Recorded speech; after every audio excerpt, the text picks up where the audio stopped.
बिस्मिल्लाहिर्रहमानिर्रहीम अस्सलाम वालेकुम। आज के इस लेक्चर में आपको खुशामदीद कहते हैं। आज हम पढ़ने जा रहे हैं इंट्रोडक्शन ऑफ कोवेलेंट बॉन्ड। ठीक है, कोवेलेंट बॉन्ड पढ़ाने से पहले मेरी आपसे गुजारिश है कि आप अपने जो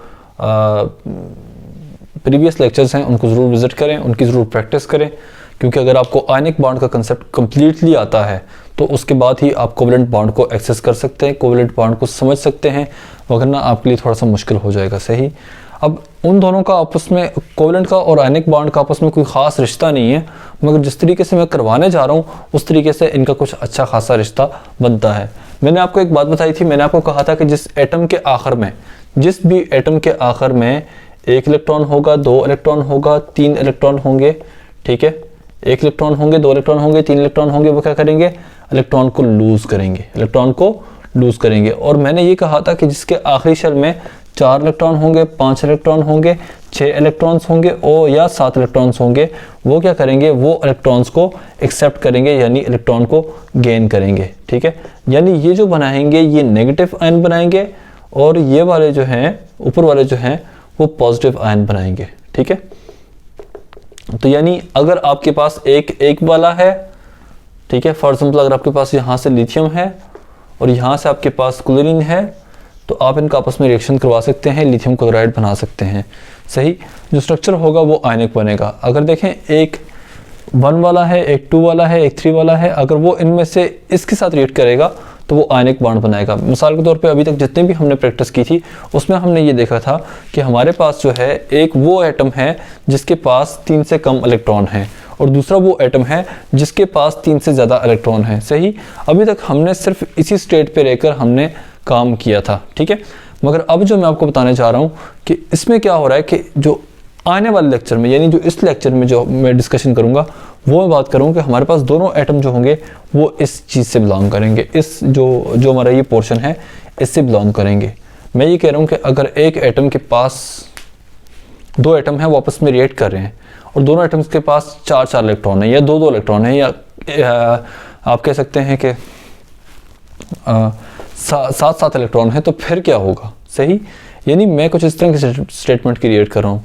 पहले तो हमने पढ़ा था कि भाई एक तो है जिसके आखिर में 1 इलेक्ट्रॉन है, दूसरे के आखिर में 2 इलेक्ट्रॉन है, तीसरे के आखिर में 3 इलेक्ट्रॉन है, यानी 3 से ऊपर वाले जो इलेक्ट्रॉन होंगे जिसके पास 3 या 3 से ज़्यादा इलेक्ट्रॉन, 3 से ऊपर यानी नीचे इलेक्ट्रॉन होंगे, जिसके पास 3 या 3 से नीचे इलेक्ट्रॉन होंगे वो क्या करेगा, इलेक्ट्रॉन डोनेट करेगा, वो इलेक्ट्रॉन डोनेट करेगा। और जिससे 3 से ऊपर इलेक्ट्रॉन मौजूद होंगे, यानी 3 से ऊपर 4 5 6 7 8, 4 5 6 4 5 6 7, ये इतने इलेक्ट्रॉन होंगे, 4 5 6 या 7, इनमें से कोई भी इलेक्ट्रॉन होंगे तो वो क्या करेगा, इलेक्ट्रॉन गेन करेगा, यानी एक पॉजिटिव आयन बन रहा है तो एक नेगेटिव आयन बन रहा है। और क्या होता है फिर, वो इलेक्ट्रॉन अपने पॉजिटिव और नेगेटिव आयन बाद में एक दूसरे को अट्रैक्ट करते हैं। सही, तो उसकी बेस पे हमने लास्ट टाइम हमने आयनिक बॉन्ड पढ़ा था, मगर अब की बार जो मैं डिस्कस करने जा रहा हूँ वो है कोवेलेंट बॉन्ड। कोवेलेंट बॉन्ड में क्या होता है कि शेयरिंग होती है। शेयरिंग होने से क्या मुराद है, ये समझने के लिए ज़रूरी है कि आप थोड़ा सा एक एग्जांपल को समझ लीजिए। ठीक है, मिसाल के तौर पे ये मेरे पास एक पेन है और ये मेरे पास दूसरा पेन है। ठीक है, एक मार्कर ये है, एक मार्कर ये है। सही, आपने ये बताना है कि मेरे जो है, अगर मेरे हाथ, इस हाथ की कोशिश होती है कि इस हाथ में भी 2 पेन होने चाहिए। ठीक है, मेरा ये हाथ कहता है कि मुझे 2 पेन चाहिए और मेरा ये हाथ भी कहता है कि नहीं मुझे भी 2 पेन चाहिए, तो फिर क्या होगा। ठीक है, अगर मैं अपना ये वाला ये जो पेन है ये उठाकर मैं इसको दे देता हूँ तो मेरे इस हाथ में बचते हैं 0 पेन, तो ये रोना शुरू कर देगा, ये कहकर वो मेरे जो पेन है वो तुमने उठाकर उसको दे दिए हैं। ये तो खुश हो जाएगा, इसके तो मज़े हो गए, भाई मेरे पास 2 पेन पूरे हैं, मगर ये हाथ रोना शुरू कर देगा। अब क्या होता है कि मैं क्या करता हूँ कि अपना ये हाथ उठाकर अपना ये जो वापस दे दिया। ठीक है, अब क्या करता हूँ कि मैं इस अगर हाथ का इसको दे देता हूँ पेन, तो क्या होगा, ये भी ये खुश हो जाएगा और अब ये रोना शुरू कर देगा। यानी बहुत मुश्किल हो गया है एटम्स के लिए, कि बहुत मुश्किल हो गया है हाथों के लिए कि कुछ ऐसा तरीका हो जिससे इनके पास 2 पेन पूरे हो जाएं। ठीक है, तो फिर ये क्या करते हैं, अगर आसपास इनके पास कोई और जगह, कोई और बंदा मौजूद ना हो जहाँ से ये पेन ले सकें, तो ये सिर्फ आपस में मौजूद हैं, तो ये आपस में बॉन्डिंग बना सकते हैं। ज़रा देखिए कैसे, ये देखिए यहाँ कैमरे में आप मुझे देख सकते हैं, ये मेरे इस हाथ में 2 पेन मौजूद हैं, इस हाथ में भी 2 पेन मौजूद हैं, ठीक है, सही। ये देखिए इस हाथ में, सामने वाले हाथ में मेरे 2 पेन मौजूद हैं, और ये जो पीछे वाला हाथ है मेरा, इसमें भी 2 पेन मौजूद हैं, ठीक है। यानी इसके में भी 2, इसमें भी 2, इत्फाक में बरकत, शेयरिंग हो रही है, ठीक है। तो असल में होता ये है, मैंने आपको एक बात बताई थी, मैंने कहा था कि हाइड्रोजन जो है वो जिसके आखिर में 1 इलेक्ट्रॉन होगा वो इलेक्ट्रॉन लूज करता है, सिर्फ हाइड्रोजन को छोड़कर, सिर्फ हाइड्रोजन को छोड़कर बाकी सारे लूज करते हैं। यहाँ पे आपने सिर्फ एक चीज़ लिखनी है, एक्सेप्ट हाइड्रोजन, ठीक है, एक्सेप्ट हाइड्रोजन, जिसका बहुत कॉम्प्लेक्स केस है। मैं फिर बाद में कभी इसको डिटेल में, फुल डिटेल में डिस्कस करूंगा हाइड्रोजन के केस को, ठीक है। आपके कोर्स में नहीं है, आपके सिलेबस में नहीं है, मगर मैं डिस्कस करना चाहूँगा अगर आपका इंटरेस्ट हुआ तो। कोवेलेंट बॉन्ड के बारे में बता दूं कि सबसे पहले मैं बात कर रहा हूँ कि ये बनता है फॉर्मेशन ऑफ आयन से, किसके, फॉर्मेशन ऑफ इलेक्ट्रॉन्स से बनता है, शेयरिंग ऑफ इलेक्ट्रॉन से बनता है। क्या हो गया, शेयरिंग ऑफ इलेक्ट्रॉन से बनता है, ठीक है। और ये शेयरिंग किस तरह होती है, म्यूचुअल शेयरिंग होती है, सही।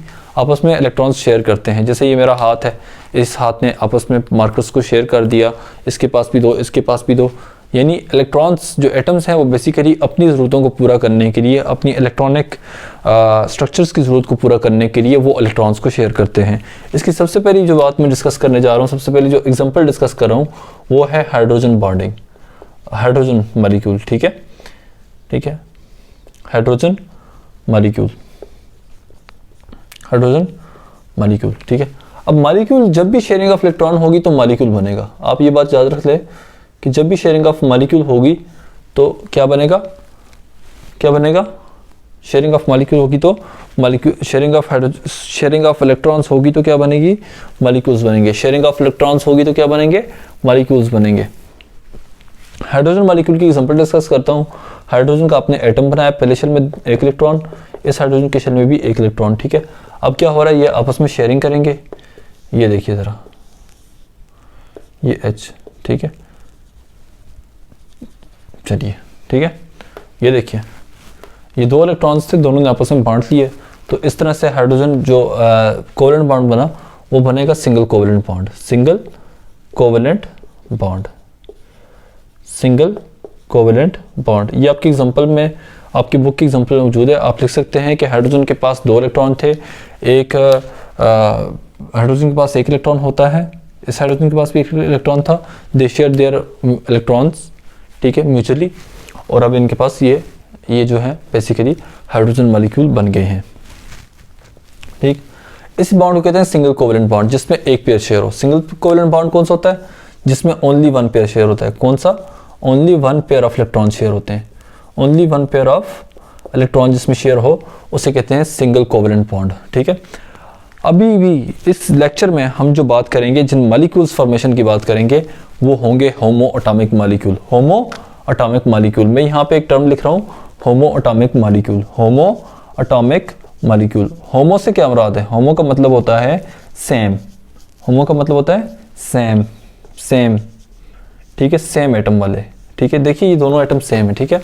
इसी तरीके से मैं आपके साथ O2 मॉलिक्यूल डिस्कस करूंगा, N2 मॉलिक्यूल डिस्कस करूंगा, F2 मॉलिक्यूल डिस्कस करूंगा, Cl2 मॉलिक्यूल डिस्कस करूंगा।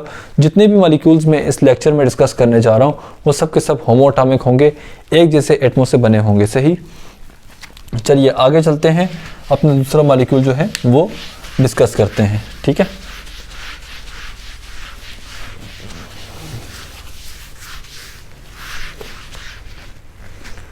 हम क्या डिस्कस करेंगे इसमें, होमो atomic molecule, homo atomic molecule यानी एक जैसे एटमों से बने हुए मॉलिक्यूल, ठीक है। और उसमें भी जो उसकी टाइप है होमो एटॉमिक मॉलिक्यूल्स की भी बेसिकली उसमें भी 3 किस्म के बॉन्ड होते हैं, ठीक है। एक जो होता है सिंगल कोवेलेंट बॉन्ड होता है, दूसरा डबल कोवेलेंट बॉन्ड है और तीसरा ट्रिपल कोवेलेंट बॉन्ड है। तो हम सिंगल कोवेलेंट बॉन्ड को डिस्कस करेंगे। किसको, सिंगल कोवेलेंट बॉन्ड को हम यहाँ पे डिस्कस करेंगे, कोवेलेंट बॉन्ड को हम यहाँ पे डिस्कस करेंगे। तो मैंने आपको एक एग्जांपल बता दी, वो एग्जांपल थी H2 की। दूसरी एग्जांपल जो हम यहाँ पे डिस्कस करेंगे वो है F2 की, और तीसरी एग्जांपल हम यहाँ पे डिस्कस करेंगे वो Cl2 की डिस्कस करेंगे, ठीक है। तो चलते हैं F2 की तरफ। सबसे पहले आपको पता होना चाहिए कि F2 बनता कैसे है। F2 मॉलिक्यूल मैंने यहाँ पे लिख लिया, इसके लिए आपको कोई फार्मूला वगैरह नहीं चाहिए, सिर्फ आपको पता होना चाहिए कि F2 फ्लोरीन मॉलिक्यूल की बात हो रही है तो आपने 2 फ्लोरीन के एटम बनाने हैं सबसे पहले। तो 1 2 1 2 3 4 5 6 और ये 7, ठीक है। फ्लोरीन के पास एक इलेक्ट्रॉन यहाँ पे मौजूद है। दूसरा फ्लोरीन एटम भी आप बना सकते हैं, ये लें बना लें, शाबाश। ये फ्लोरीन के एटम 1 2 3 4 5 6 और ये 7, एक इलेक्ट्रॉन ये रहा फ्लोरीन का, एक इलेक्ट्रॉन ये रहा। अब क्या होगा कि इस फ्लोरीन के पास 7 है, इस फ्लोरीन के पास भी 7 है, ना ये वाला इलेक्ट्रॉन दे सकता है ना ये वाला दे सकता है। मैंने क्या कहा था कि 7 वाला जो होता है वो इलेक्ट्रॉन देता है, तब देता है जब आगे कोई लेने वाला हो, ठीक है। ये 7 इलेक्ट्रॉन तो दे देगा, ये अपना एक इलेक्ट्रॉन देना चाहता है, 7 वाला सॉरी इलेक्ट्रॉन क्या करेगा, लेगा, ठीक है। तो ये किससे लेगा, यहाँ पे ये दोनों एक दूसरे से इलेक्ट्रॉन नहीं ले सकते हैं, ये भी 7 वाला है, ये भी 7 वाला है, दोनों इलेक्ट्रॉन लेना चाहते हैं, देने के मूड में कोई नहीं है भाई, दोनों लेने के मूड में। तो आप क्या करेंगे, आप इन दोनों की आपस में शेयरिंग करवा देंगे। दिखाता हूं मैं, इनका आपस में भाईचारा करवा देंगे कि हाँ भाई तुम भी खुश ये भी खुश, ठीक है। ये रहा आपके पास 1 2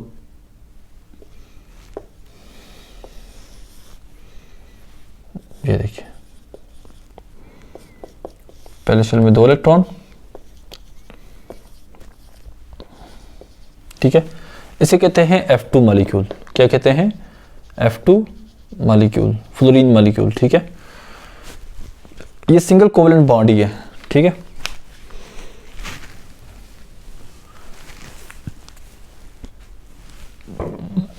आगे जो हम एग्जांपल डिस्कस कर रहे हैं, मैं करने जा रहा हूं वो है क्लोरीन मॉलिक्यूल की, ठीक है। ये भी सिंगल कोवेलेंट बॉन्ड की एक एग्जांपल है, chlorine molecule, CHLORINE, chlorine molecule, ठीक है। Cl2 मॉलिक्यूल भी इसे कहते हैं। 2 क्लोरीन एटम मैं यहाँ पे बना रहा हूँ, क्लोरीन एटम 1 2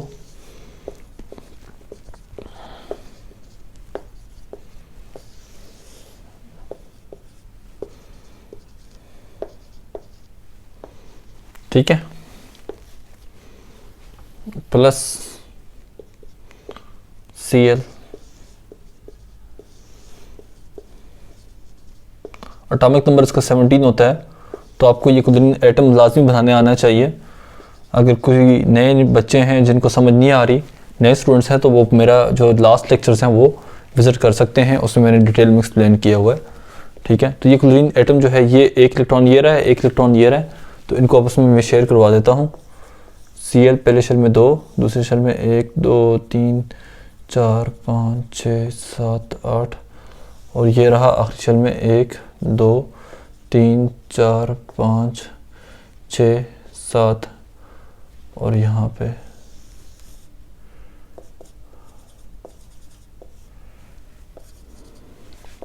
ये क्लोरीन एटम है, ठीक है। क्लोरीन का स्ट्रक्चर आपके पास बन गया है।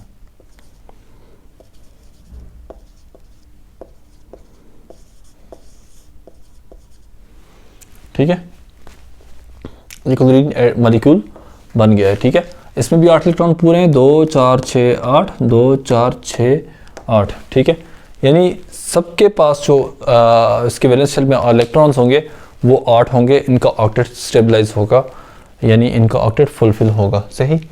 तो आपसे गुजारिश है कि लेक्चर्स को लाइक करें, वीडियोस को शेयर किया करें, सही, और अपने दोस्तों को भी बताएं। इंशाल्लाह नेक्स्ट टॉपिक में हम पढ़ेंगे डबल कोवेलेंट बॉन्ड और फिर उससे अगले टॉपिक में हम पढ़ेंगे ट्रिपल कोवेलेंट बॉन्ड, ठीक है। तो आज के लिए इतना ही, इजाज़त दीजिएगा, अल्लाह हाफिज़।